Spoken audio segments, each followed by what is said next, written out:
Over the weekend, there's been this series of massive hostage exchanges between Hamas and Israel. So this weekend saw Hamas release some of the 240 hostages that the terror group took during its mass killing spree on October 7th. They released 13 Israeli hostages the first day, 13 more hostages on Saturday. What's interesting here is that, of course, Hamas doesn't have the capacity to, hold Israelis under administrative detention because Hamas doesn't occupy Israel in the way that Israel occupies Gaza and the West Bank.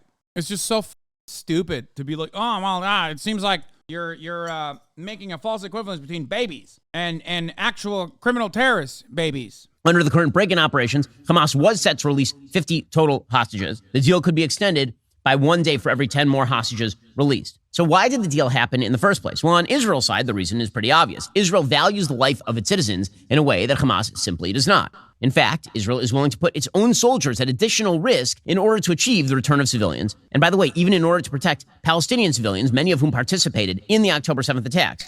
Again, reminder, Israel has complete air superiority over Gaza. They could bomb the place into total submission if Israel wanted to do so.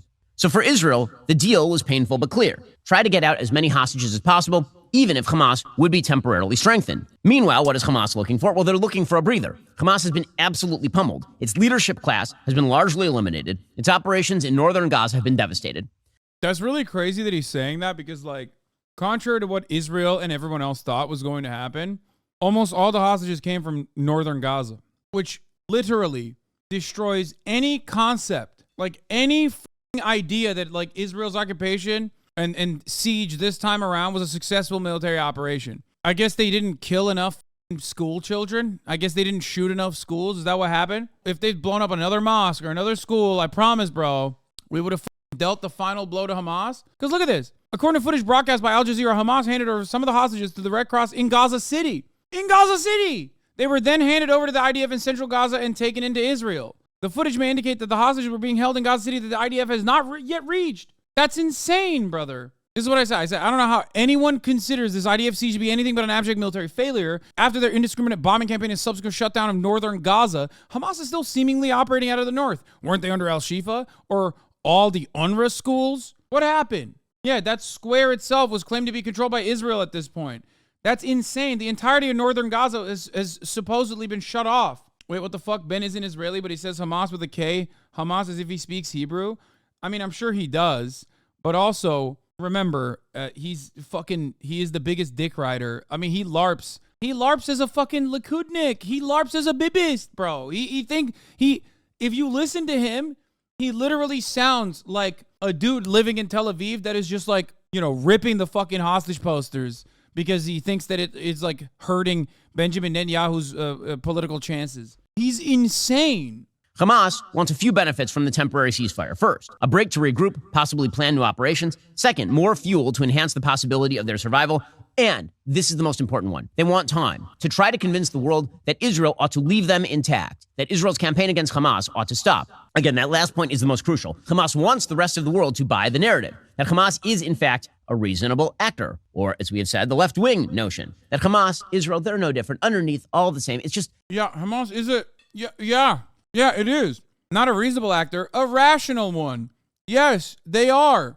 I love the facts and logic guy literally being like, please, guys, do not think that the guys on the other side are human beings with actual motivations. Right or wrong, doesn't matter. No, all their motivation is just hatred of Jewish people and hatred of the Western world. It was my favorite. They tie it back to they're coming after you next. I'm sorry, but it's very stupid. You're literally demanding your audience be stupid and trying to fucking bully them into submission. You're like, if you don't behave in this stupid way and you think these guys are operating on simple hatred, they hate us because they ain't us, then if you don't just operate on that emotional perspective and this emotional framework, which will lead you astray time and time again, if you don't feel that way, you're bad, you're anti-Semitic. And it's such a stupid way to try to cut arguments for your even for your fan base. Yeah, you have to be no, they're orcs. Exactly. That they're orcs. They don't have any reasoning. They don't have any motivations. Please, they're just orcs. That is a pretty hard sell after you hang glide into Israel and murder nearly 300 people at a music festival. Go house to house to burn babies in their cribs and rape their moms and slaughter civilians at will. Because here's the thing, Hamas didn't even just engage in murder of... What happened? What happened? Why aren't you talking about the beheaded babies now, Ben? It's just odd. I don't know. He's just like, his atrocity porn changes so frequently. Why is that? Yeah, the framework in which Hamas operates in an act of terror on October 7th, which was an act of terror, by the way, which we now know they didn't know that there was a music festival going on. Regardless, they still fucking shot up the place like a bunch of school shooters, okay? All of that is an act of terror. Straight up. What Israel did since then is an even greater act of terror. I can admit to that. Why can't you? Whether you look at the sheer volume of civilians murdered, whether you look at the sheer volume of children murdered, or the children per combatant ratio, Hamas, lesser evil across the board. Lesser evil than Israel. Unless you think Palestinians are lesser than Israelis. And many people who make this false equivocation, or rather don't even make them play on the same moral playing field, are they're operating from that perspective. Technically, the baby murder and kidnapping to enemy combatant ratio benefits Hamas in this situation. That's it. It does. Compare October 7 to the past month and a half, or to the even before you even mentioned the Israeli occupation in general, and yeah, they have killed significantly less babies per enemy combatant than Israel. According to one Israeli reserve combat paramedic, this is reported by the Washington Post, he found the corpses of 2 teenage girls in their bedrooms. Quote, one was on a bed. Her arm was dangling from the bed frame. Her legs were bare with bruises. She had a bullet hole in the chest neck area. The other was lying on the floor on her stomach, her legs spread, her pants pulled down toward her knees. There was a liquid on her back that looked like semen. She was shot in the back of the head. According to a volunteer at the Shura military morgue, which was analyzing the bodies of the slain, quote, we saw many women with bloody underwear, broken bones, broken legs, broken pelvises. Another witness described a gang rape at the Nova rave, followed by the murder of the victim. Quote, he didn't pick up his pants. He shot her while inside her. So yeah, it's tough to turn Hamas into Israel's moral equivalent. Yeah, okay, listen. I'm not going to discount any rapes from happening in this situation. Of course, it has historically been a tool. I think that's a high-risk reporting. No, I know where that comes from. That last one, at least, that he's referencing is some random lady who said she saw it happen to someone else. Every single instance here is coming from secondhand reporting. They haven't been substantiated beyond eyewitness reporting, which is still important. And I'm not discounting the fact that it might have happened. It's from a recent WAP article. Yeah, no, I know. I know that Washington Post also not substantiated, but reported on the eyewitness testimony. Sexual violence has been used as a weapon. It is completely unacceptable. It is immoral. There is no liberation aspect there. It's also a racist canard. For sure, that like these guys are like rapist barbarians, especially when like you look at the situation at hand and you think like, okay, so in the midst of all the GoPro footage that's readily available in the atrocity propaganda that Hamas made, that Israel has so willingly shown the world over and over again whenever the support for their endless siege is diminishing, none of which shows any of those crimes, but also what it does show is a chaotic situation where there's constantly fucking bullets whizzing back and forth. Once again, I have to respond. I have to frame this by saying I am not discounting that there might have been rapes on October 7th, okay? Like, I just look at it from the perspective of not that, like, it's impossible, not that they would never do such a thing. These guys would never do such a thing. That last one, Bet is stating there was a man with that witness who said she made up the story. Yeah, that last one is completely unreliable. But the good news for Hamas, they never have to do their own selling. As always, their fellow travelers in the coalition of the oppressed, including their cheerleaders in the legacy media, do it for them. The legacy media have no regrets in their pro-Hamas coverage over the course of the last few weeks. In fact, they admit as much. Here, for example, was the BBC's international editor, claiming that the BBC has been doing a stellar job despite provoking international riots on behalf of Hamas, thanks to lies and false reporting about supposed Israeli human rights violations. Here's the BBC's international editor saying, we've done an amazing job. Dude, that's crazy. That's crazy to claim that the BBC is pro-Hamas. This is the Amy Schumerification of Hasbara. It is an utter failure because your expectations as a spoiled, petulant child of the Western media to lap up whatever fucking IDF narratives are being hastily put together to only to be discredited shortly after has caused you to live in this environment where the expectations of the average American or the average Westerner does not match your own petulant, childish, arrogant expectations of mainstream media to consistently be a mouthpiece and a stenographer for Israel. He literally is just like, BBC, pro-Hamas. Everybody knows that. It's like, no, dog. Everybody fucking sees exactly what's going on. If you run up and say BBC is pro-Hamas, you are going to lose most people that would be on your side otherwise. They're going to be like, what? I don't know. I mean, I think that seems like they've been pretty pro-Israel. I've got to ask you about the hospital on the 17th of October. Al-Akhli. Yeah, okay. Yeah. Tell us what happened that night. And, bluntly, where were you getting your information? And do you regret anything that you said that night? So it broke in, I suppose, mid-evening.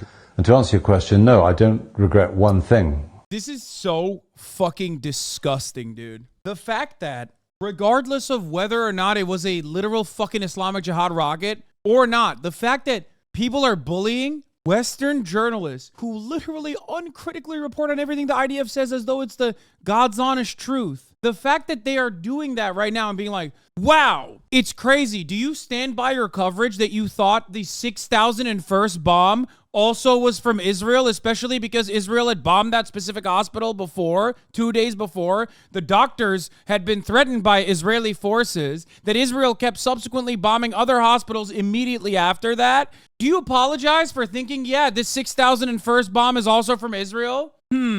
I feel like I'm losing my mind when I hear these guys go, how dare you? How dare you immediately think that, this was also another Israeli bomb, which, by the way, has still been yet to be proven that it's not. Yet to be proven. Are there suspicious circumstances here? Absolutely.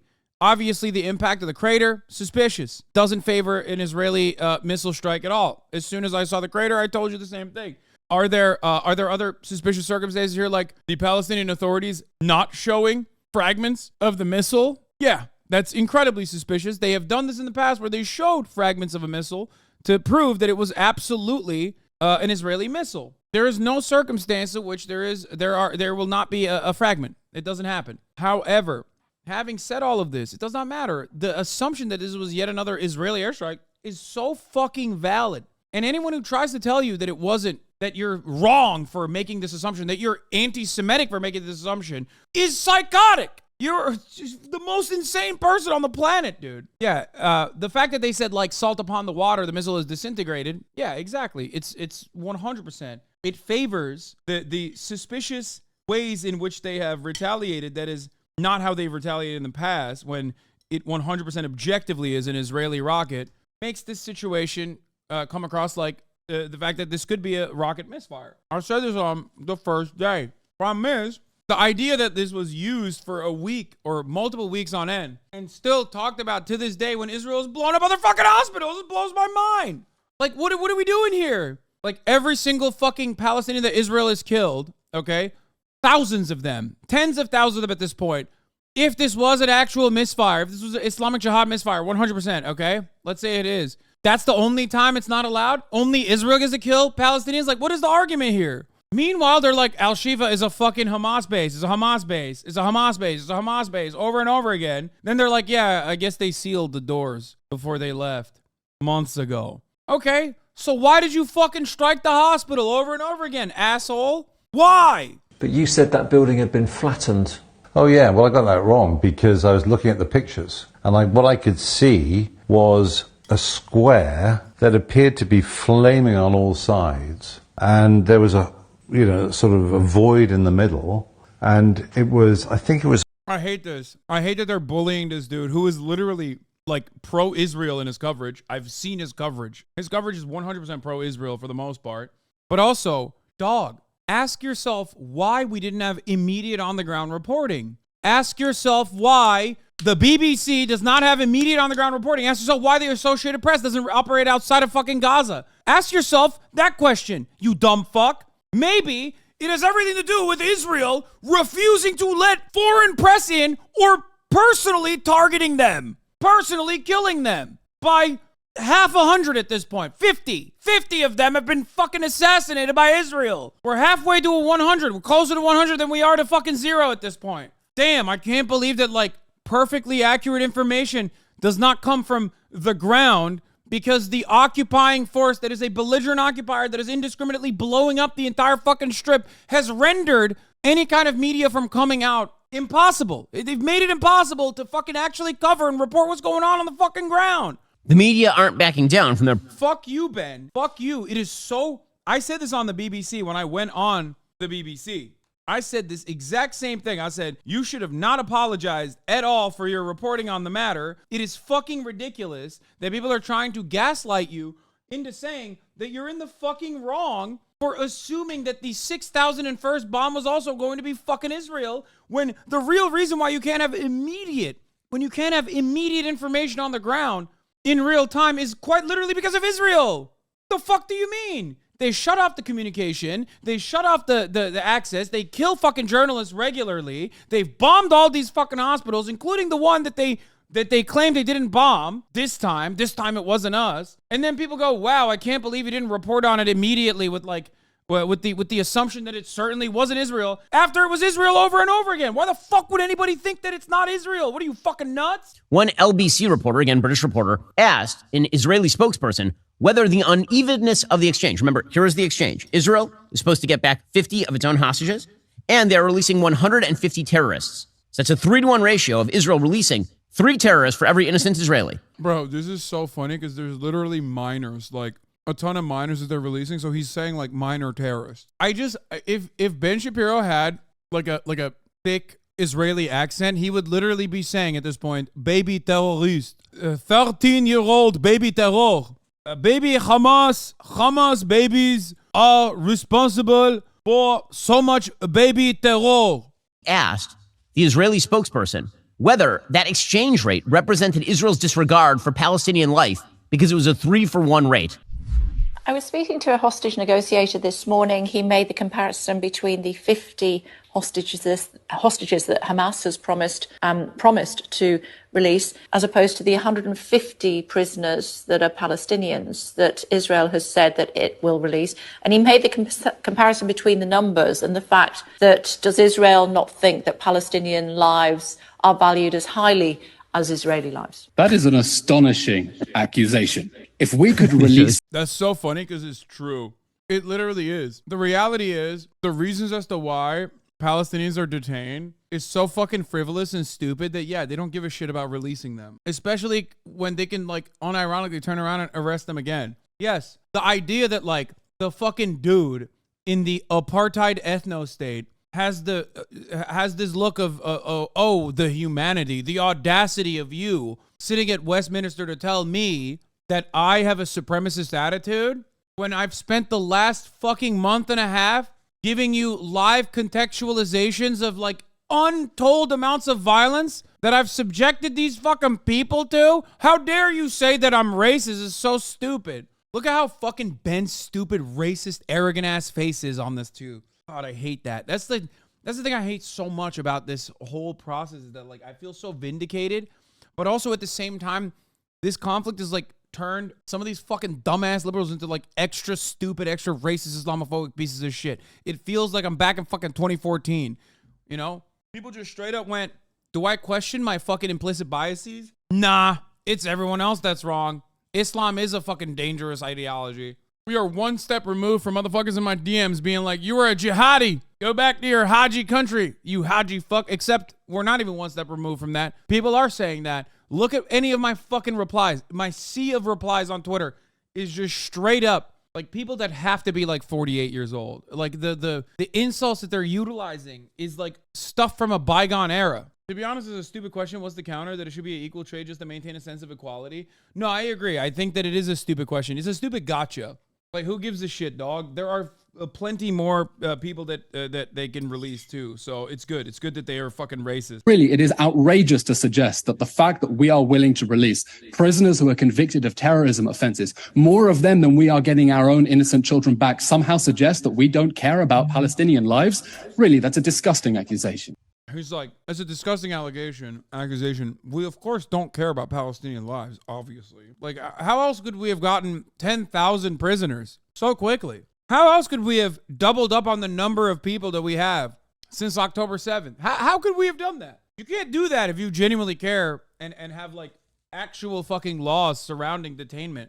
But the most common idiotic message of the weekend was actually parroted all over the legacy media, that somehow there is moral equivalence between Israel releasing terrorists and Hamas releasing children. This is something the legacy media are actively promoting. So let's start with the actual facts. Every single person Hamas is releasing is an innocent person. Every single person Israel is releasing is a criminal. Here is a chart of the Palestinian release. Oh, shit.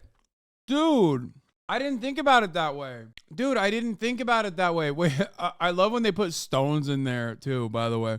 The largest percentage of the Palestinian released prisoners is stones. Stones make up the plurality on this, dude.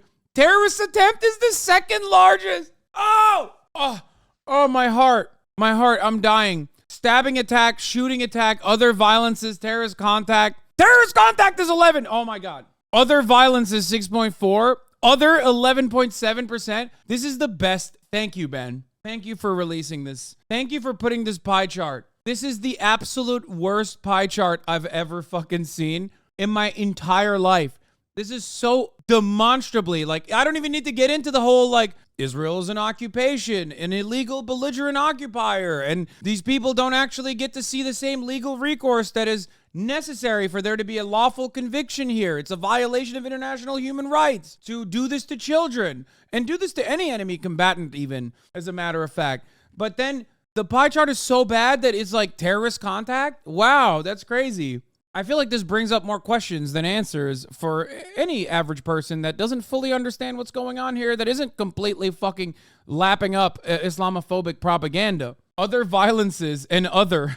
Of course, this is the only thing you can get together and put together when you realize that, like, yeah, most of these illegal acts are simply secret evidence with very little legal recourse, no proper representation whatsoever. Anything that Israel considers Palestinian in the wrong place is a terrorist attempt. Terrorist contact, by the way, is literally when they suspect you of, like, talking to someone that they suspect is a terrorist. It's fucking ridiculous. Come on, man. They ran out of other... I love how stupid this list is to begin with. Even in the edge cases where there's actual violence that have been dished out, like the Ahmed Manazra situation, right? Like, he's 13 years old, his cousin is 15, his cousin gets killed on the spot. He doesn't even fucking stab someone, and they immediately violate any kind of international human rights that you could have had in that situation. Like, even if you do something criminal, which of course is going to happen, especially because, you know, you are resisting an occupation, you know, some of these acts of violence are a little bit more permissible than you would think. But it's, like, so stupid. They ran out of bullshit reasons, so they just slapped on other.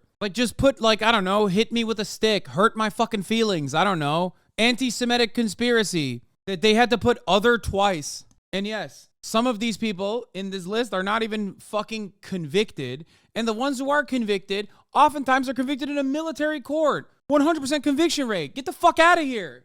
Are you denying that tweeting Free Palestine is not a terrorist act? Yeah. 15% threw stones at Israeli soldiers. 8% were involved in stabbing attacks. 10% were involved in shooting attacks. 6.4% in other violences. Terrorist contact, 11%. Terrorist attempt, 14.4%. 12. Like I said, this only works if you're, like, listen to him and you're just, like, incredibly fucking racist already.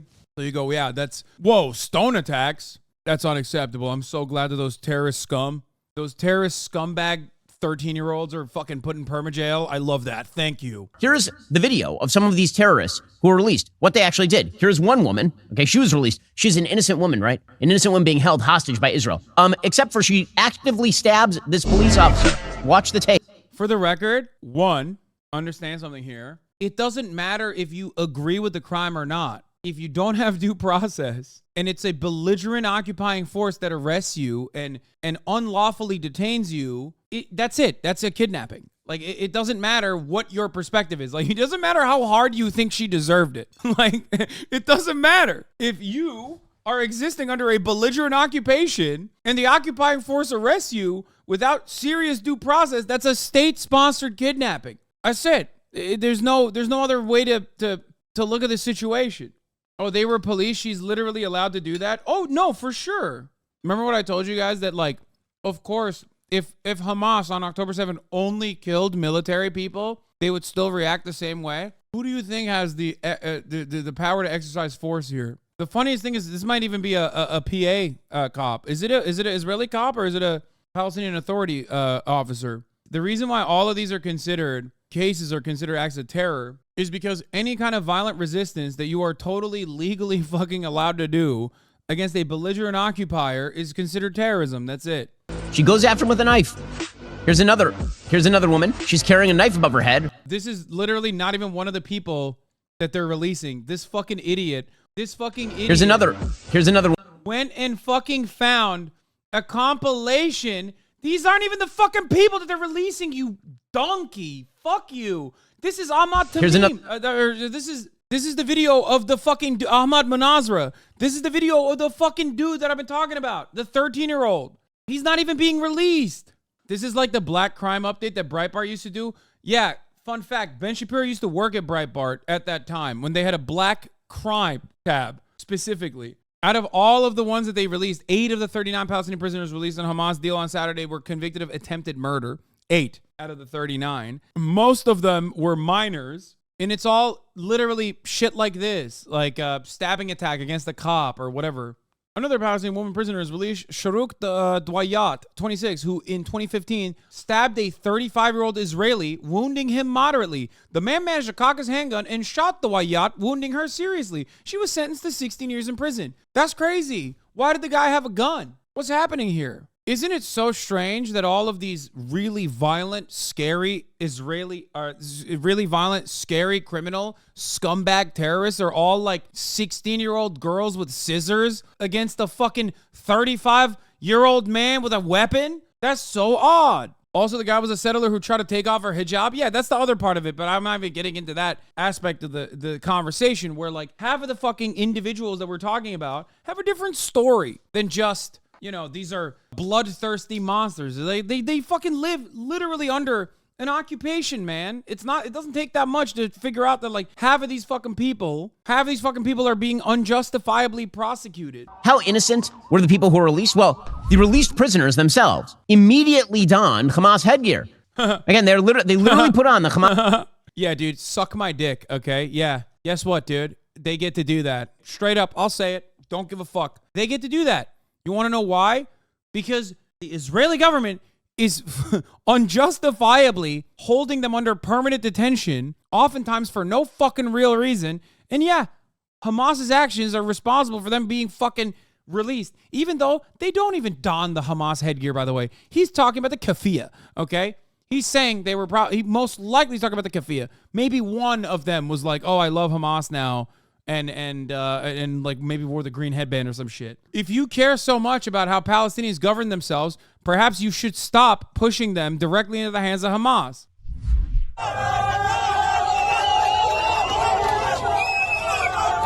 These are terrorists. Yeah, the entire argument is like, these are terrorists. They're doing terror. They're terrorists. Yeah. Wearing Hamas gear. No, he's not shitting on the keffiyeh. They're wearing a green headband. One of the guys is wearing a green headband. Mass celebration of the release of terrorists. Yeah. Guess what, dude? Guess what? I talked about this earlier today, but I guess I have to repeat it once again. If I go to prison, for example, in Turkey, because of the things I've said against Erdogan, okay? And the Trump administration, after defeating the Joe Biden regime, let's say I go and I get thrown in a Turkish prison, okay? And the Trump administration fucking gets me out. Bet your fucking ass I'm gonna be like, listen, I don't really agree much with the guy, but he did a fucking solid. I'm sucking him off. I'm sucking him off so good. I'm giving him the greatest sloppy toppy he's ever gotten in his life. Okay, I'm throating him.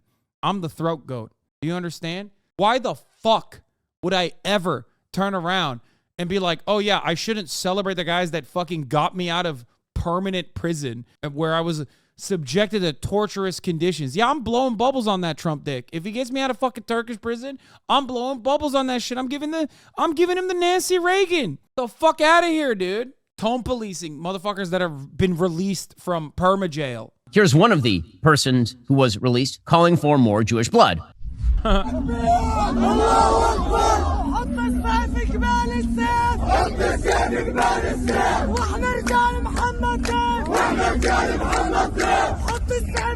Okay, this lady, who is a terrorist, she's saying, we are the sword of Mohammed Daf.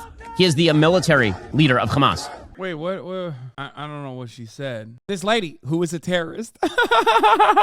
They are saluting Mohammed Dif, the Qassam leader. I wonder why the Daily Wire isn't subtitling. Meanwhile, here is some arguments. tape of Israeli children being released to their parents. If those parents survived, some of these kids have no parents because Hamas actively murdered them.